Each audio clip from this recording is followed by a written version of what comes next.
Selamat berjumpa para siswa semuanya.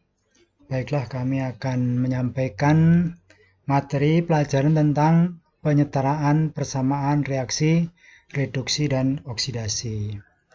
Ini kita angkat dari modul pembelajaran SMA Kimia kelas 12 tahun 2020 yang disusun oleh Rananda Fiansah SMA Negeri Sumatera Selatan yang kita gunakan dalam pembelajaran di SMA Negeri 2 Wonogiri. Dalam modul itu disebutkan dalam pendahuluan bahwa penyetaraan persamaan reaksi redoks itu bisa menggunakan dua metode, yaitu metode bilangan oksidasi dan metode setengah reaksi. Kemudian di bagian kedua, Anda harus tahu aturan bilangan oksidasi. Apakah itu termasuk unsur bebas, molekul unsur, molekul netral, atom H dalam senyawa, atom O dalam senyawa, atom logam dalam senyawa, ataupun ion. Kemudian jika tidak diatur bilangan oksidasinya, maka kalian harus bisa menentukan bilangan oksidasi atom di dalam senyawa. Baik, kita mulai di KBM pertama, yaitu penyetaraan reaksi redoks. Yang pertama menggunakan perubahan bilangan oksidasi. Itu ada dua tampilan. Yang pertama adalah reaksi molekul seperti ini. Yang panjang ini semuanya terdiri atas molekul semua. Ataupun reaksi ion seperti ini. Ya, ada ion negatif, ion positif. Sebelumnya, marilah kita mengenal dulu aturan bilangan oksidasi. Yang termasuk unsur bebas itu apa saja? Nah, yaitu misalnya Na, Mg, Ca, Al, Fe. Ini BO-nya masing-masing adalah 0. Kemudian yang termasuk molekul unsur, misalnya F2, Cl2, O2, O3, P4. Ya, ini BO-nya masing-masing 0. Kemudian juga molekul netral, misalnya NaCl, NaOH, KBr. Ya, ini BO-nya juga sama dengan 0. Lalu dalam atom H dalam senyawa, misalnya H di dalam NaOH, ya, NaOH itu kan mengandung H, maka H-nya di situ BO-nya adalah +1. Nah, kecuali dalam senyawa natrium hidrida, itu BOH adalah sama dengan -1. Lalu atom O dalam senyawa, misalnya O dalam NaOH, itu BO-nya -2. Nah, kecuali O di dalam senyawa peroksida, misalnya H2O2, itu BO-nya itu -1. Lalu atom logam dalam senyawa, itu Na dalam NaOH misalnya, maka di sini BO-nya selalu positif.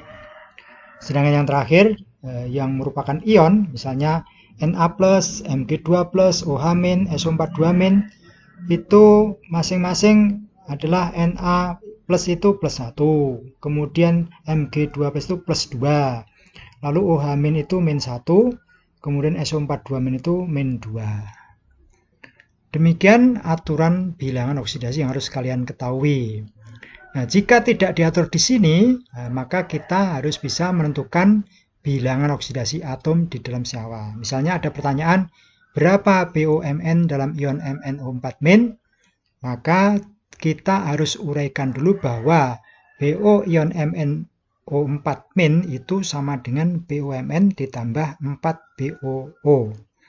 Nah, itu kita buat persamaan seperti ini, bahwa ion MnO4- itu BO-nya -1, kemudian BOMN adalah yang akan kita tentukan, lalu BOO itu adalah -2 dikalikan 4. Sehingga kita dapat persamaan bahwa BOMN sama dengan 8-1 atau BOMN itu sama dengan +7 pada ion MnO4-. Demikian cara menentukan BO atom yang belum diatur dalam aturan BO. Kemudian kita kembali ke sini bahwa penyetaraan reaksi redoks menggunakan PBO atau perubahan bilangan oksidasi itu ada yang reaksi molekul, ada yang reaksi ion.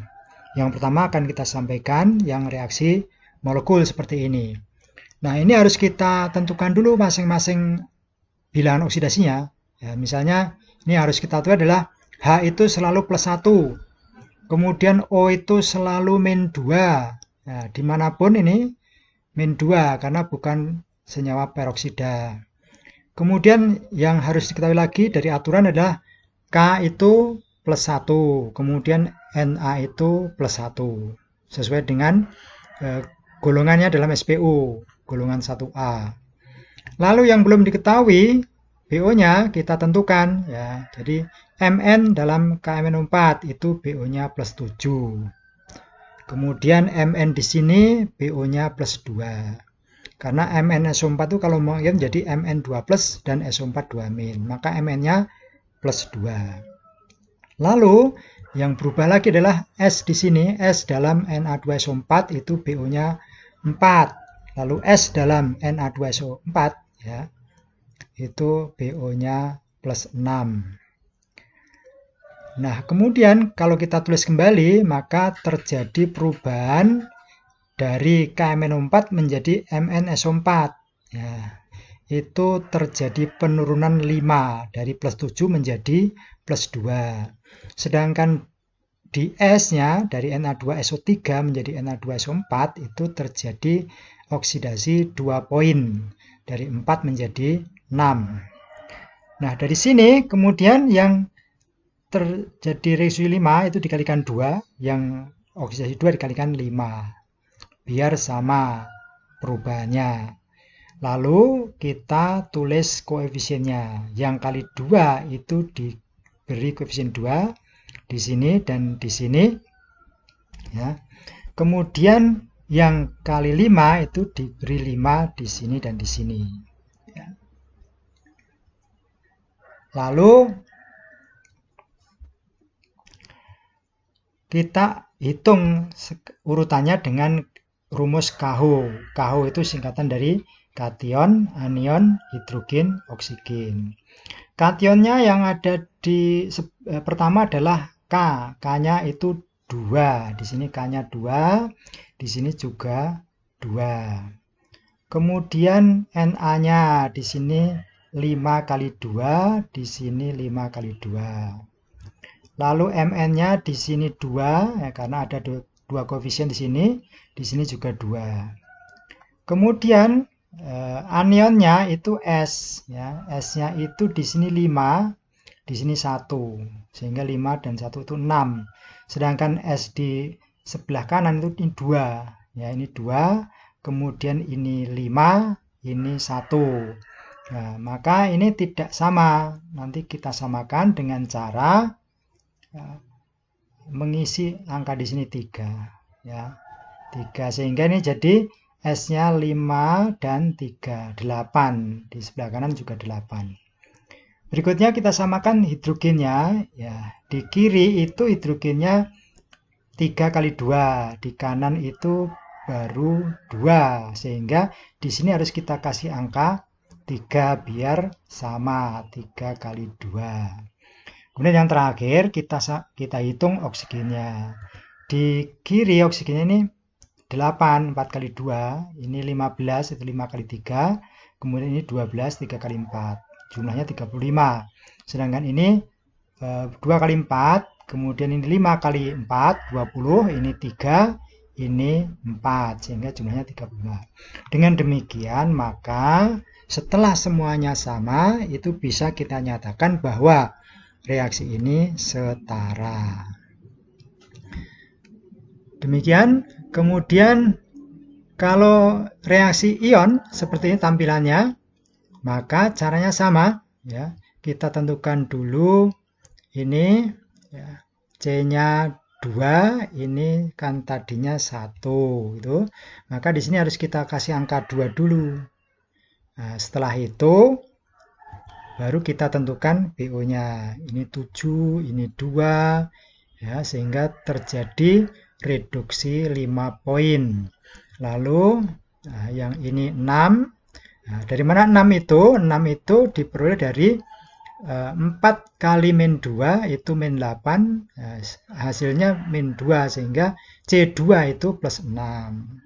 Sedangkan di sini O-nya itu min 2 kali 2 berarti min 4, berarti C-nya plus 4 kali 2 berarti plus 8. Nah, maka ini kita bisa menghitung bahwa terjadi oksidasi 2 poin. Nah, kemudian yang 5 itu dikalikan 2, yang 2 dikalikan 5. Lalu kita ubah koefisiennya menjadi seperti ini. Yang kali 2 itu kita kasih angka 2 di sini dan di sini. Yang kali 5 kita kasih angka 5 di sini dan 5 di sini. Tadinya 2 sehingga menjadi 10. Lalu ini kita hitung muatannya. Ini 2 minus, ini 5 kali 2 minus. Berarti jumlahnya min 12.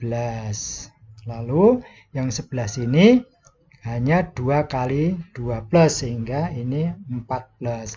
Nah, kalau di sebelah kiri min 12, di sebelah kanan 4, maka di sini harus ditambah 16H plus, supaya muatannya sama. Nah, dengan kita menambah 16H plus di sini, berarti ini harus ditambah 8H2O, supaya hanya sama-sama 16. Nah, kalau kita cek dengan urutan KH, maka kationnya yaitu Mn-nya 2 di sini. Ini juga 2. Lalu C-nya ini 10, ini juga 10.